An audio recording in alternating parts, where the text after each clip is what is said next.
Hari ni cikgu nak buat revision tentang proses hidup tumbuhan untuk tahun 4. Okey. Dalam proses hidup tumbuhan ni ada 3 perkara yang penting. Pertama, tumbuhan bergerak balas terhadap rangsangan. Kedua, fotosintesis. Dan ketiga, fotosintesis dan juga hidupan lain. Okey. Untuk soalan pertama, bahagian tumbuhan bergerak balas terhadap rangsangan. Ada 4 bahagian yang bergerak balas terhadap rangsangan. Pertama adalah akar. Okey. Kedua adalah pucuk. Ketiga, daun. Dan terakhir, bunga. Okey. Student kena ingat dia ada 4 bahagian tumbuhan yang bergerak balas terhadap rangsangan. Pertama, akar, pucuk, daun dan juga bunga. Okey, kita pergi kepada soalan kedua. Kat sini cikgu dah highlightkan perkara yang penting kalau nak jawab soalan ni.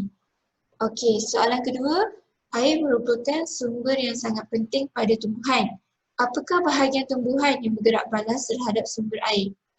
Tengok yang cikgu dah highlightkan bahagian tumbuhan yang bergerak balas terhadap sumber air. Jawapan dia adalah akar. Okey.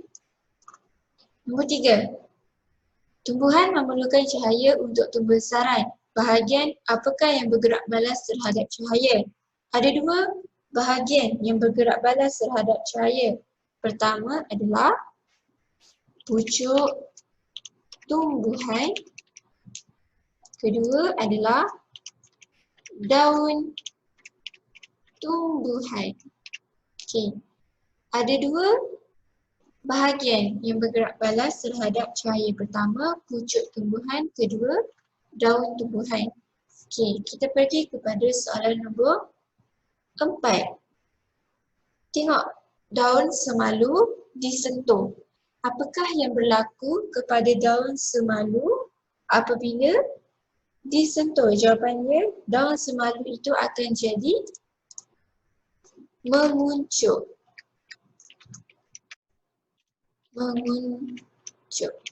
Menguncup ni maksudnya dia akan tertutup. Kalau pernah sentuh daun semalu, bila kita sentuh daun tu akan tertutup ataupun menguncup. Okey. Soalan nombor 5. Apakah tujuan gerak balas tersebut? Kenapa kalau kita sentuh daun semalu ni dia akan menguncup? Jawapannya adalah kerana daun semalu ni dia akan menguncup untuk melindungi diri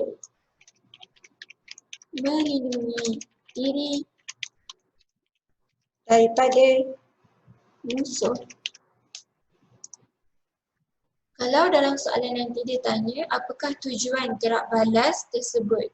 Tujuan ni bermaksud kenapa gerak balas tersebut berlaku. Daun semalu ni dia akan menguncup untuk melindungi diri daripada musuh. Okey. Soalan nombor 6. Rangsangan yang diterima oleh tumbuhan. Ada 4 juga rangsangan yang diterima oleh tumbuhan. Pertama adalah air. Kedua, graviti. Ketiga, cahaya matahari. Dan terakhir, melalui sentuhan. Okey, ada 4 rangsangan yang diterima oleh tumbuhan. Pertama, daripada air, graviti, cahaya matahari dan juga sentuhan. Lain soalan yang cikgu first bagi tahu tadi, bahagian ni adalah bahagian tumbuhan yang bergerak balas terhadap rangsangan. Bahagian tumbuhan yang bergerak balas terhadap rangsangan, akar, pucuk, daun dan juga bunga. Untuk soalan yang seterusnya ini, rangsangan yang diterima oleh tumbuhan melalui air, graviti, cahaya matahari dan juga sentuhan.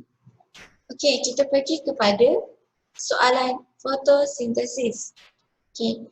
Apakah sumber makanan yang dimakan oleh manusia dan juga haiwan? Jawapannya adalah tumbuhan. Sumber makanan yang dimakan oleh manusia dan juga haiwan adalah tumbuhan. Soalan kedua, adakah tumbuhan mendapatkan makanan yang sama seperti manusia dan juga haiwan? Adakah tumbuhan mendapatkan makanan yang sama seperti manusia dan juga haiwan? Jawapannya adalah tidak. Kenapa ya? Kenapa? Okey. Adakah tumbuhan memerlukan makanan? Kenapa? Adakah tumbuhan memerlukan makanan? Soalan ketiga, ya. Ya, tumbuhan perlukan makanan untuk membesar. Tumbuhan kan makin lama makin membesar sebab tu dia memerlukan makanan. Okey, apakah proses tumbuhan membuat makanan sendiri? Apakah proses tumbuhan membuat makanan sendiri? Jawapannya adalah fotosintesis. Fotosintesis. Okey, soalan seterusnya. Apakah yang diperlukan oleh tumbuhan untuk menjalankan proses fotosintesis? Okey, dekat sini ada empat proses tumbuhan untuk menjalankan fotosintesis. Pertama,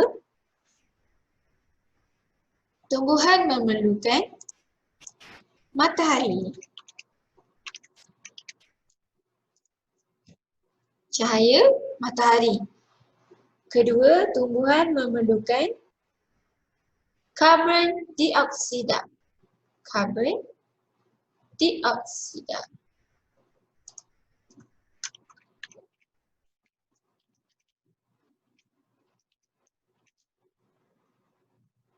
Selain itu, tumbuhan juga perlukan klorofil.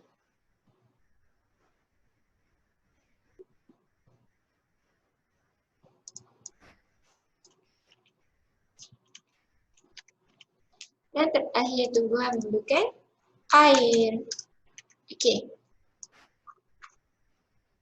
Tumbuhan, okey, ini adalah perkara ataupun kalau nak jalankan proses fotosintesis, cahaya matahari, karbon dioksida, klorofil dan juga air diperlukan oleh tumbuhan untuk menjalankan proses fotosintesis. Ada empat, kena ingat ya, cahaya matahari, karbon dioksida, klorofil dan juga air.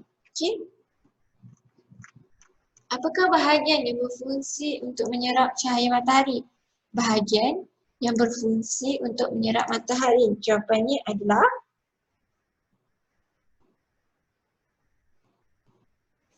klorofil.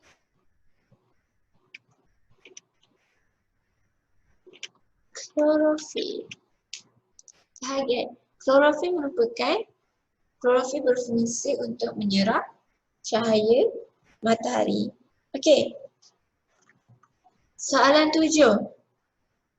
Apakah hasil proses fotosintesis? Apakah hasil proses fotosintesis? Jawapan dia adalah kanji dan oksigen. Apakah fungsi kanji? Kanji berfungsi sebagai membekalkan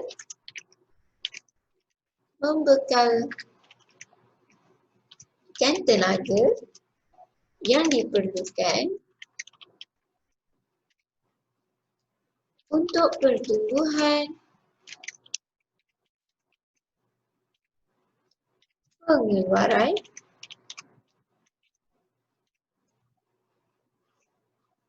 dan juga pengeluaran bunga, biji, benih dan buah. Okey, dalam soalan nanti kalau ditanya, apakah fungsi kanji? Boleh bagi jawapan. Membekalkan tenaga yang diperlukan untuk pertumbuhan, pengeluaran bunga, biji benih dan juga buah. Okey, soalan nombor 9.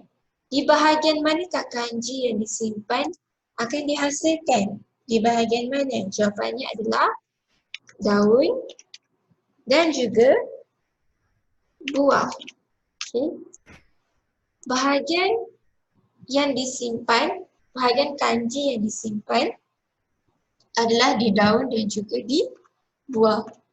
Okey, kita pergi kepada soalan fotosintesis dan hidupan liar. Apakah kepentingan tumbuhan terhadap manusia dan juga haiwan? Kenapa tumbuhan ini penting? Untuk membekalkan oksigen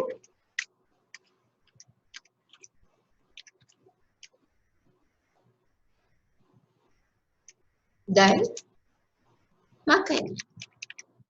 Apakah kepentingan tumbuhan terhadap manusia dan haiwan? Jawapan dia untuk membekalkan oksigen dan juga makanan. Okey, soalan nombor 2. Apakah yang berlaku sekiranya semua tumbuhan mati? Kenapa? Apakah yang akan berlaku sekiranya semua tumbuhan mati? Okey, jawapan dia apa akan berlaku?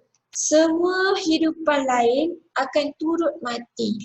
Cikgu tulis kat sini Semua hidupan lain akan turut mati kerana tiada oksigen yang diperlukan untuk bernafas. Sebab fungsi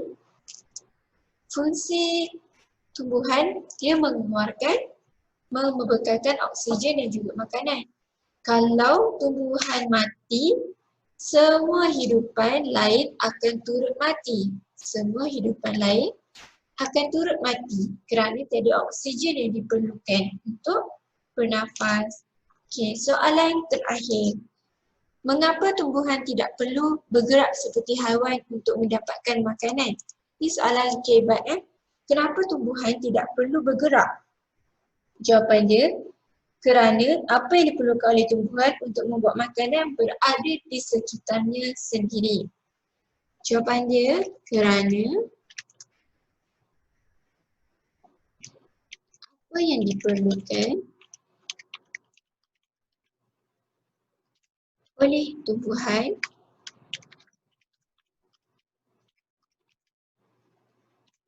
untuk membuat makanan